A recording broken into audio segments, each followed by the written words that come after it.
Chicken shop యజమానులు బంద్కు దిగడంతో షాపులన్నీ మూతపడబోతున్నాయి. Retail షాపులకు ఇచ్చే మార్జిన్ను తగ్గించి ఇవ్వడాన్ని నిరసిస్తూ Telangana state chicken shop association బంద్కు పిలుపునిచ్చింది. ఇందుకు రిటైల్ షాపుల యజమానులు పూర్తి మద్దతు ప్రకటించారు. వీరు నిర్వహించే బంద్కు పలు రాజకీయ పక్షాల నేతలు కూడా మద్దతు పలకడంతో రేపటి నుంచి అన్ని షాపులు మూతపడబోతున్నాయి. 2-3 రోజుల్లోనే చికెన్ ధరలు ఎందుకు పెరిగాయి, ఎలా పెరిగాయో కార్పొరేట్ సంస్థలు సమాధానం చెప్పాలని అసోసియేషన్ నేతలు పట్టుబడుతున్నారు.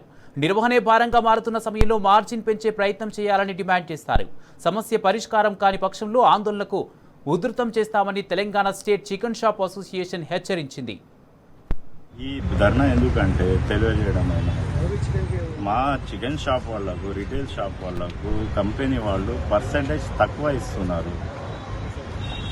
సపోజ్ 80 రూపాయలు లిఫ్టింగ్ వచ్చినప్పుడు 180, 160 ఇచ్చేవాళ్ళు.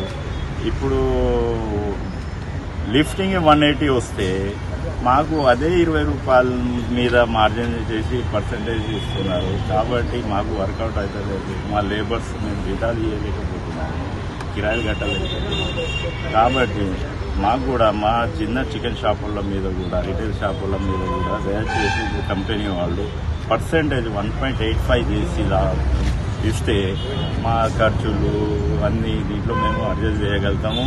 లేకుంటే పరిస్థితి ఎట్లయిందంటే మేము అందరిగా షాపులు తీసేసి వేరే ఏదో ఉపాధి చూసుకోవాల్సింది వచ్చేసింది టైం.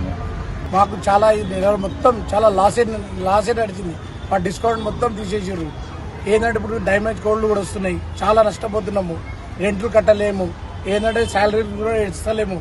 చాలా ఇబ్బందులు ఉంది. పోల్ట్రీ కంపెనీ వాళ్ళు మాకు సహకరించాలి. ఇంకా రేట్లు పెంచాలి. మాది డిస్కౌంట్ ఏంటంటే ఇప్పుడు చాలా ఇబ్బందిలో ఉన్నాము. 1 మంత్ నుంచి మాకు శాలరీస్ లేవు, రెంట్ కట్టలేము. చాలా బాధలో ఉన్నాము. ఇప్పుడు ఎండాకాలం ఏంటంటే చికెన్ ధరలు చాలా ఎక్కువ ఉన్నాయి.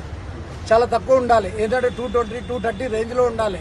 ఏంటంటే ఇప్పుడు పేపర్లో వేసే రేట్ ఒకటి, మాకు ఇచ్చే రేట్ ఒకటి. చాలా ఇబ్బంది పడుతున్నాం మేము. ఏంటంటే పోల్ట్రీ ఫార్మ్ ఏంటంటే మాకు ఆదుకోవాలి.